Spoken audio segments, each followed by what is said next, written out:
दूं। अपने बेटे ऋषु के माथे से टपकते हुए पसीने को देखकर सविता की हालत खराब हो गई। ऐसा आज पहली बार नहीं हुआ जब ऋषु नींद से घबरा कर जागा है। हाय मेरा बच्चा, न जाने किसकी नजर लग गई है तुझे। जब से मेरे बच्चे ने 10वीं के एग्जाम में स्कूल टॉप किया है तब से रोज बुरे बुरे सपने आने लगे हैं। हाँ माँ, मैंने आज फिर से एक काले साए को देखा। वो यहीं मेरी आंखों के सामने खड़ा था। माँ मुझे बचा लो माँ। वो मुझसे कह रहा था कि मुझसे बदला लेगा। माँ कहीं ये प्रशांत।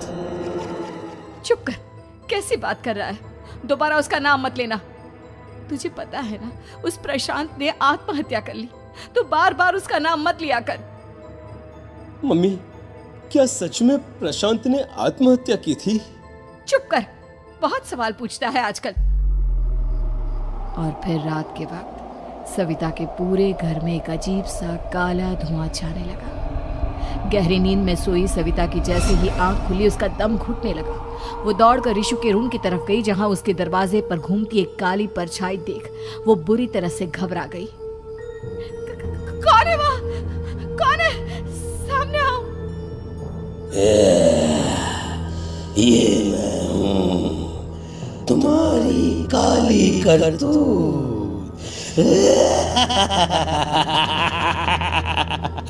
और अब मैं तुम्हारे बेटे को ले जाने आया हूँ।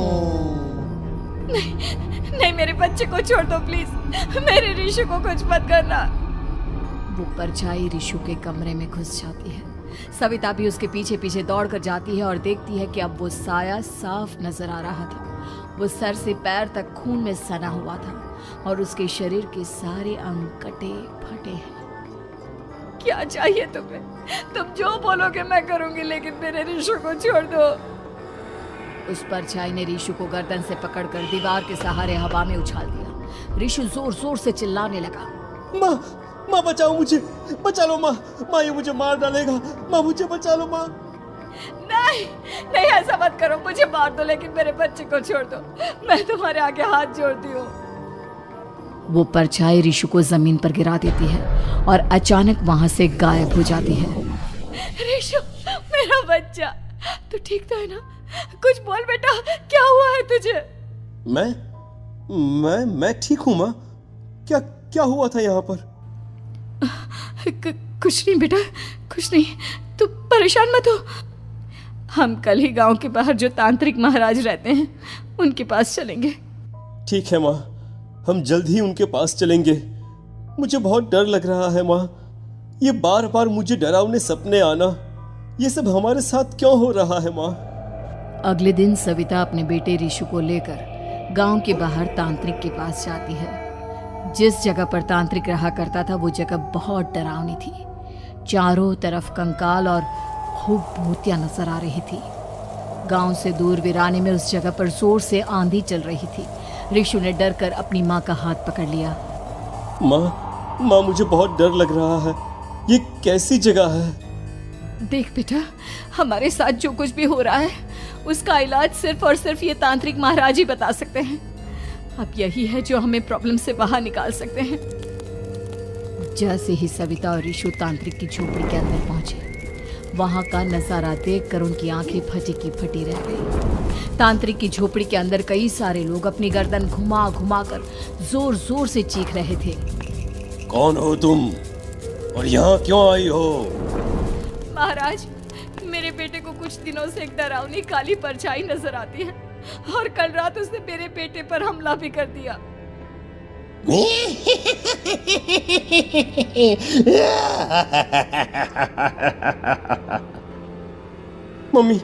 मम्मी हमें यहाँ से चलना चाहिए। ये जगह मुझे ठीक नहीं लगती।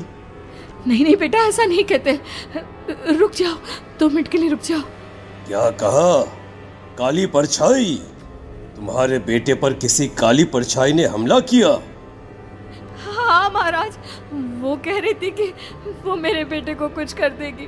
कोई उपाय बताइए महाराज, मेरे बेटे के साथ कुछ गलत नहीं होना चाहिए। तुमने किसी दूसरे के साथ गलत किया है। तो तुम्हारे साथ भी गलत होकर ही रहेगा। तुमने किसी की जान ली है, किसी को मार डाला है तुमने। नहीं महाराज, मैंने ऐसा कुछ नहीं किया। मैंने किसी की जान नहीं ली। मुझे कोई उपाय बताइए। लगता है तुम इतनी आसानी से नहीं मानोगी। मैं तुम्हें अभी उस काली परछाई से मिलवा देता हूँ और वही सारा सच तुम्हारे सामने लेकर आएगा। सविता और ऋषु ने डर के मारे अपनी आंखें बंद कर ली। तभी अचानक तांत्रिक की झोपड़ी में अजीबोगरीब आवाजें गूंजने लगी। सविता और ऋषु बुरी तरह से कांप रहे थे। आंखें खोलो और अपने सामने देखो। क्या यही है वो जिससे तुम कल रात को मिली थी? बताओ मुझे। हाँ, इसने कल रात मेरे बेटे के ऊपर हमला किया था। ये उसी लड़के की भटकती हुई आत्मा है जिसे कुछ दिन पहले तुमने मार डाला था। मम्मी, ये महाराज क्या कह रहे हैं? क्या सच में आपने किसी की जान ली है, किसी को मार डाला है? अगर हाँ तो बताइए ना मम्मी, किसको मारा है आपने? किसको? तुम्हारी माँ इतनी आसानी से सच नहीं बताएगी बेटा। इसने एक बच्चे की जान ली है। कहीं उसका नाम प्रशांत तो नहीं महाराज? वो मेरा दोस्त है, मेरा मतलब मेरा पड़ोसी है। सही पहचाना। देखा सविता, तुम्हारा खुद का बेटा भी जानता है कि तुमने किसी के प्राणों की बलि चढ़ा दी और इसीलिए अब उसकी बुरी आत्मा तुम्हारे घर में भटकती है। मुझे माफ कर दीजिए महाराज, मुझसे बहुत बड़ी गलती हो गई। प्रशांत हमारे पड़ोसी का बेटा था। हर बार उसके नंबर मेरे बेटे से ज्यादा आते थे और इसलिए मैंने उसके कमरे के बाहर काला जादू किया था, पर मुझे नहीं पता था कि वो मर जाएगा। तुम्हारे उसी काले जादू वाली गुड़िया के अंदर एक बुरी आत्मा थी जिसने उस बच्चे के दिमाग पर बुरा असर कर दिया और उसी की वजह से उस लड़के ने अपनी बालकनी से कूदकर आत्महत्या कर ली। इसकी वजह सिर्फ और सिर्फ तुम हो, तुम। नहीं महाराज, जो कुछ भी हुआ मुझे नहीं पता था कि प्रशांत अपनी जान दे देगा। प्रशांत की आत्मा इस वक्त तुम्हारे सामने खड़ी है, हमसे बात करना चाहती है। बोलो क्या कहना चाहते हो? मैं जीना चाहता था, बड़ा होकर कुछ बनना चाहता था। आपके बेटे से मुझे कोई परेशानी नहीं थी। अरे वो तो मेरा अच्छा दोस्त था। मुझे माफ कर दो बेटा, मुझसे बहुत बड़ी गलती हो गई, मुझे माफ कर दो। माफ करने से मुझे वापस जिंदगी नहीं मिल जाएगी। मेरे माँ बाप आज भी मेरे लिए रोते हैं। आपने मेरे साथ बहुत गलत किया है, बहुत गलत। और तभी अचानक प्रशांत की आत्मा वहां से गायब हो जाती है। सविता जोर जोर से रोने लगती है। सुन लिया तुमने? ये तुम्हारे अपने ही किए हुए पाप हैं जो इस तरह से तुम्हारे सामने आ रहे हैं। माँ, ये आपने अच्छा नहीं किया। सिर्फ 10th बोर्ड के एग्जाम में मैं टॉप कर पाऊं, इसलिए आपने मेरे दोस्त के ऊपर काला जादू कर दिया। नहीं मम्मी, नहीं, अब हम कभी खुश नहीं रह पाएंगे, कभी नहीं। मेरे दोस्त की आत्मा को कभी शांति नहीं मिलेगी मम्मी, कभी नहीं। लेकिन मैंने जो कुछ भी किया सिर्फ तुम्हारे लिए किया। वो लड़का हमेशा फर्स्ट पोजीशन पर आ जाता था और इस वजह से हमेशा तुम्हारे मार्क्स कम पड़ते थे। मैंने तो सिर्फ उस पर एक छोटा सा काला जादू किया था बेटा। मुझे क्या पता था कि उसका ये नतीजा निकलेगा। जिस गुड़िया को तुमने उस लड़के के कमरे के दरवाजे पर लगाया था, दरअसल उसके अंदर एक बुरी आत्मा का प्रवेश हो गया था, जैसा कि अक्सर काला जादू करते समय हो जाता है। मुझे अपनी गलती का एहसास हो गया है। मैं प्रायश्चित करना चाहती हूँ, आप बताइए मैं क्या करूँ? प्रशांत के घर जाकर उस काली गुड़िया को वहां से निकालकर यहाँ लेकर आओ। मैं उसे आग में जलाकर राख कर दूंगा और उसके बाद प्रशांत की आत्मा को हमेशा के लिए मुक्ति मिल जाएगी। अगली रात सविता चुपचाप अपने पड़ोसी प्रशांत के घर जाती है। प्रशांत के माँ बाप प्रशांत की मौत के बाद उस घर को छोड़कर हमेशा के लिए वहां से चले गए थे। जैसे ही सविता उस घर के अंदर कदम रखती है, उसका सामना अजीबोगरीब हैवानियत से भरी आवाजों से होने लगता है। ऐसा लग रहा था जैसे कोई बुरी तरह से चीख रहा हो। सविता जैसे ही प्रशांत के कमरे के बाहर पहुंचती है, वहां पर लटकी हुई गुड़िया के शरीर से खून टपकने लगता है। ये क्या हो रहा है? इस गुड़िया के शरीर से खून क्यों टपक रहा है? सविता हिम्मत करते हुए उस गुड़िया को वहां से उतारने की कोशिश करती है, लेकिन तभी अचानक से बहुत भयानक दिखने वाली औरत उसकी आंखों के सामने आकर खड़ी हो जाती है।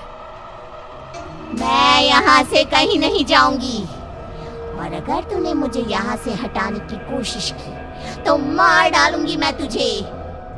नहीं नहीं, मुझे तुम्हें यहाँ से ले जाना ही होगा, नहीं तो मेरा बेटा, उसकी जान को खतरा है।